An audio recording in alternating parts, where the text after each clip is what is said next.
আসেন না, ছেড়ে দিয়েছেন। বুঝেছেন যে এই বুড়ো এই বয়সে আর তার সুন্দরী স্ত্রীটিকে নিয়ে ভাগতে পারবেন না। তেমনটা বাসনা ছিল বুঝি? সে যে ছিল, সে তুমি জানো না এমনটা তো নয়। তবে বুঝি সে কেবল ছিল, এখন আর নেই?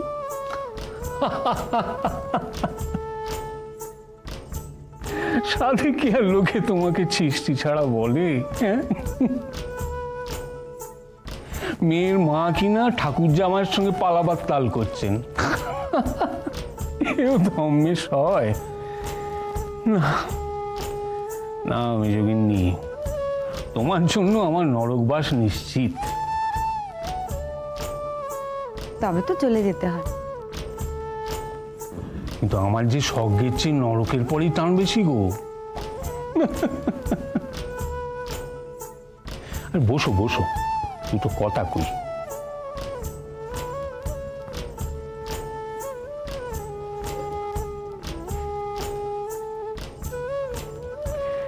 এত হাসির মধ্যেও মনের দুঃখটা তো চাপা থাকছে না মেজগিন্নি।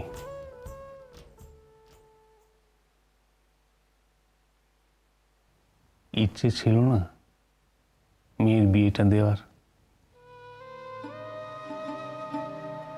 সে তো জানি না। জানি, তোমার ঠাকুরজি বলছিল।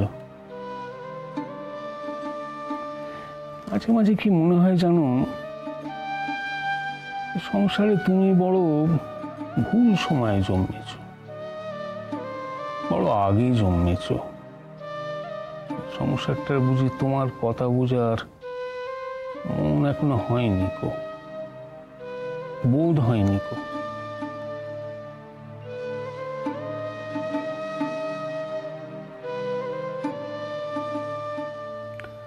তোমার কথাগুলো তোমার ননদের মুখে শুনে মনে হচ্ছিল যে হ্যাঁ, হে আমার মেজগিনীর উপযুক্ত কথাই বটে।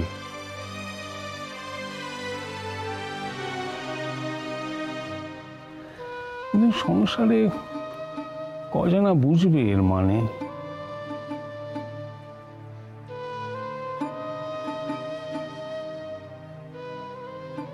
কিন্তু খটকাজি লাগলো অন্য জায়গায়।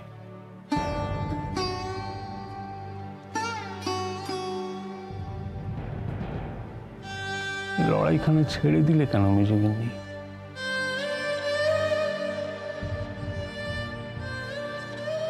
বড় একলা হয়ে পড়েছিল।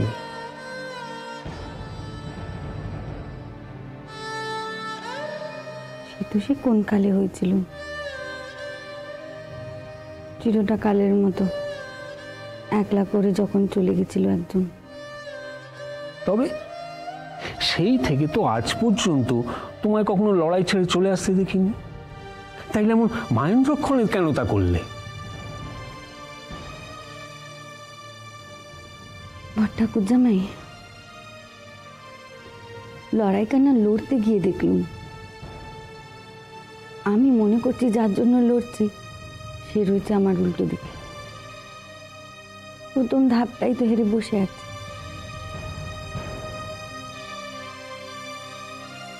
তাকেই তো পারিনি বোঝাতে লড়াইখানার মানে।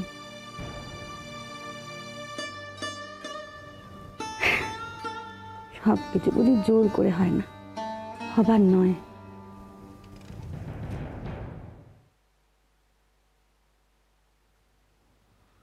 তাই বলে হার মেনে নিলে তুমি?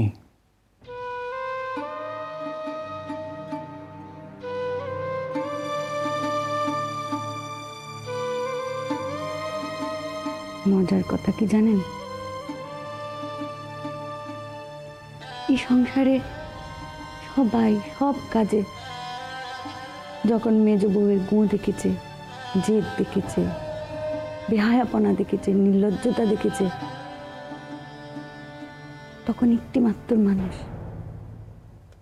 এই সংসারেরই একটি মাত্র মানুষ সরবে মেজ বউয়ের পাশে দাঁড়িয়েছেন। তিনি রেগেও গেছেন মেজ বউয়ের পরে, তাকে বকেওছেন, আবার সাহসও দিয়েছেন নীরবে তার নিজের জায়গা থেকে।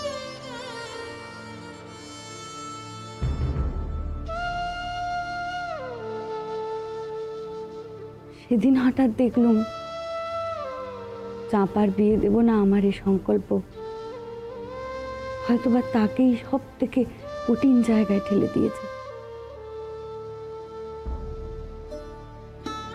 আর এটা জেনেও তিনি একটিবারের জন্য আমাকে সেখান থেকে সরে আসতে বলেন, উল্টে নিজের ভাইদের ধমকেছেন আমার পক্ষ নিয়ে।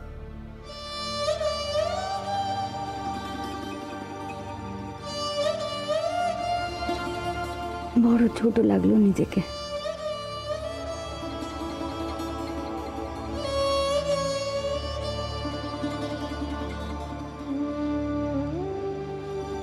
কিন্তু তাতেও যে সবটা মেনে নিয়েছিলুম তেমনটা নয়। সে রাতে ঠিক করে নিয়েছিলুম সংসার ছেড়ে চলে যাব। কোথায় জানি না, তবে যেমনটা সেদিন মা চলে গেছিল।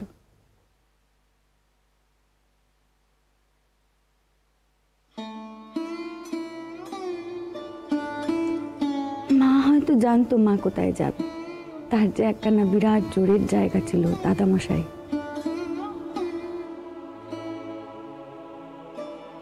মা জানতো সে দূর চিরটা কাল তার জন্য খোলা থাকবে।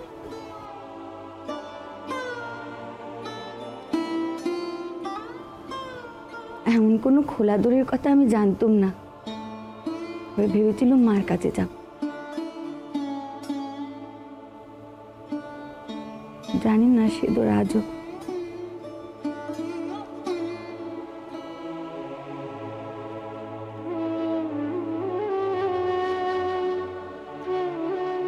কি হয়েছে, কি হয়েছে তাতে আমি সংসার ছেড়ে গেলে? কিছুই তো আটকাবে না, সেদিনও তো কিছু আটকায়নি।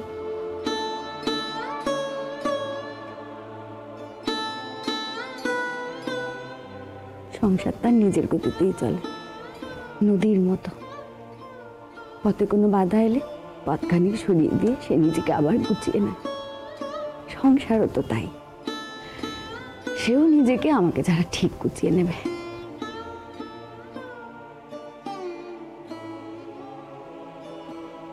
আমার যেমন চিরটাকাল মার নামে গঞ্জনা শুনে জীবন কেটেছে, আমার ছেলে মেয়েদেরও তাই কাটবে।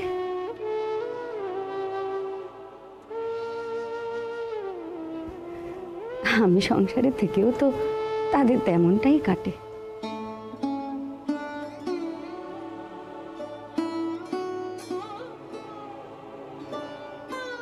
তুমি সংসার ছেড়ে চলে যাবার কথা ভেবেছিলে?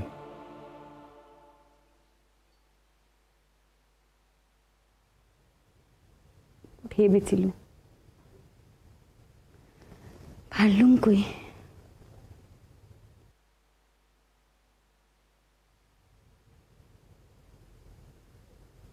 সেদিন আবার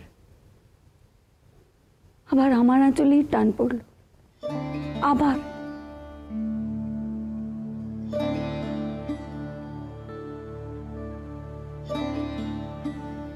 সেদিন বিয়ের আসরে মা যখন আমার দিকে বোবা অবিশ্বাসের দৃষ্টিতে তাকিয়েছিল, তখনও ছুটে যেতে চেয়েছিলাম মার কাছে,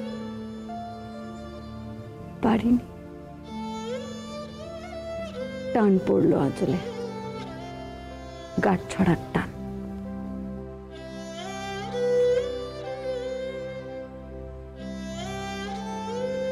এদিনও টান পড়লে দেখলুম কারোর ছোট্ট মুঠোতে আমার আঁচল।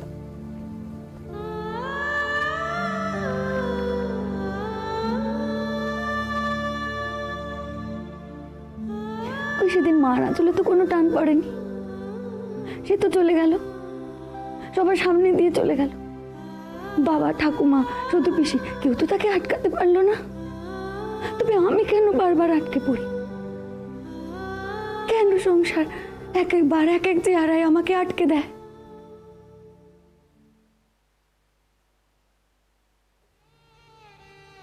আমার কেমন শাস্তি বট্টা খুঁজছে আমায়?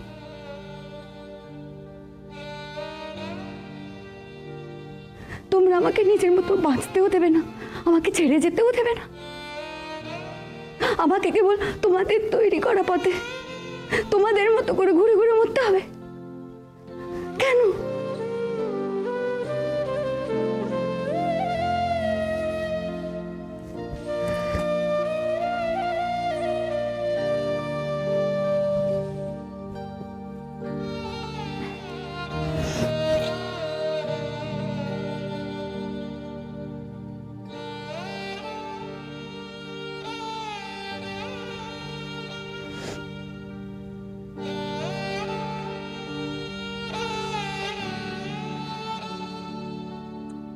সংসার যখন তোমায় আঁচলে টান দিয়ে আটকে দিয়েছে, সে নিশ্চয়ই কোনো স্বার্থে রেখেছে।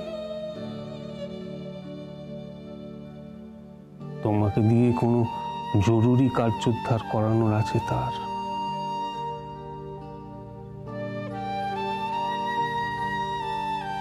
সে এমনি এমনি তোমায় আটকায়নি গো। জেনে রেখো, সে বড় স্বার্থপর। নিজের দরকার ছাড়া কাকেও আটকায় না সে।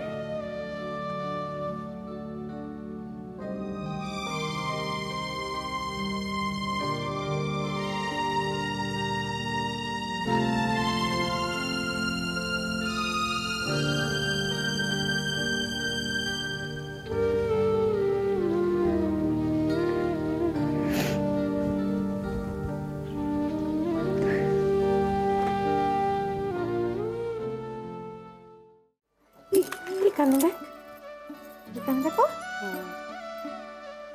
বাহ, খুব সুন্দর। ও বরটা করছি, ও বদ্দি, দেখো না গো, ও তোরাই দেখ। ভালোই না? দেখুন, ভালো করে দেখুন মা জননীরা, ভালো করে দেখুন। এই গয়নার নকশাগুলো ভালো করে দেখুন। মাথার কি নেবেন? সিঁথি, টিকলি, টায়রা না কপালপুট? ওরে থাম থাম, তোর দাম শুনেই তো মাথা একদম ঘুরে যাচ্ছে। আমি একটু বাড়িয়ে দর বলিনি মা। 30 টাকার নিচে ভরি কেউ দিলে আমি কান কেটে ফেলে দেবো। তোর কাটা কান্নি আমি কি করব? আর যা সোনা দিবি তার মধ্যে তো খাদি বেশি। 28 টাকার বেশি আমি 1 পয়সাও দেব। এই গোপাল সাগরা গয়নাতে সব কটা মেয়েকে তো পার করেছেন মা। বড় পুরনো নকশা এসব। এই তো মা, কেন এখানে হাওয়া ঢুকেছে? তেমন যদি বলেন মা জননীরা, তেমন গয়না গড়িয়ে দিতে পারবে এই গোপাল সাগরা। অত কথায় কাজ নেই। তোর যদি না পোষায় আমি অন্য সাকরা ডাকবো। ছোট বউ, পেকাকে বলো তো গুপিকে একবার ডেকে আনতে। আচ্ছা আচ্ছা মা, আর গুপিকে ডাকতে হবে না। সে ডাকাতের হাতে পড়লে আর রক্ষা পাবে না। ওই গো দিদিরা, হাতগুলো এগো, মাপটা নিয়ে নি।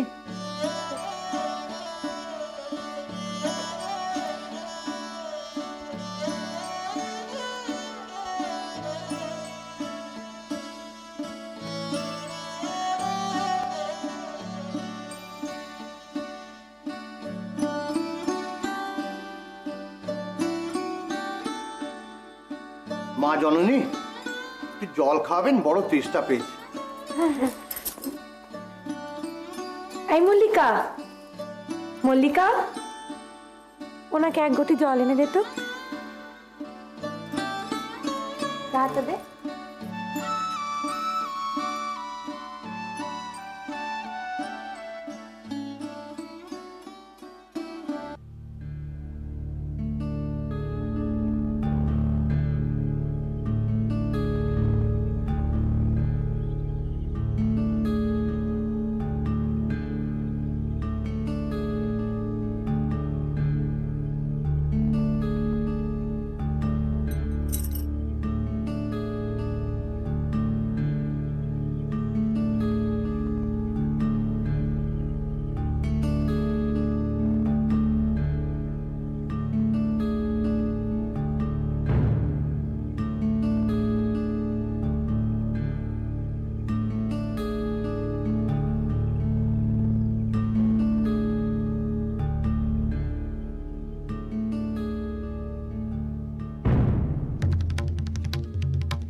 এই মল্লিকা, তুই এখানে দাঁড়িয়ে আছিস কেন রে? যা দেখি নি, ওপরে যা।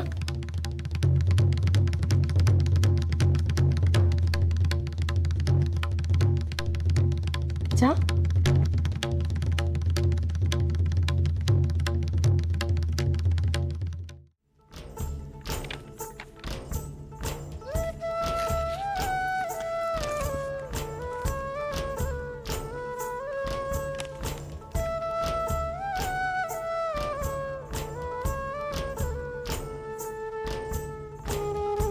বয়স 27, ব্রাহ্মণ, পেশায় শিক্ষক,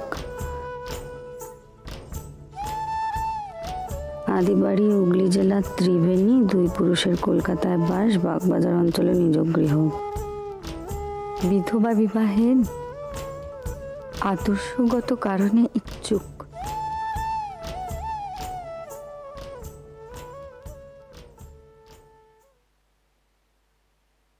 আদর্শগত কারণে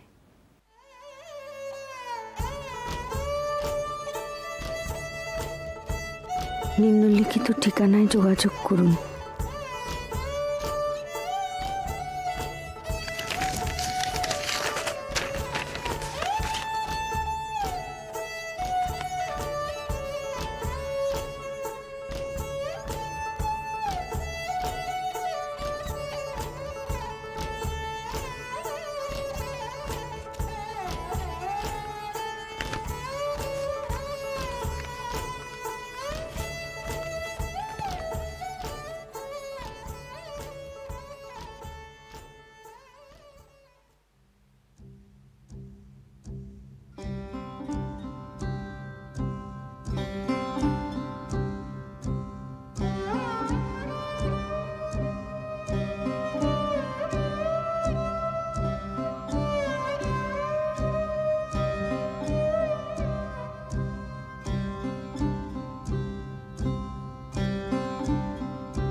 বর্দি,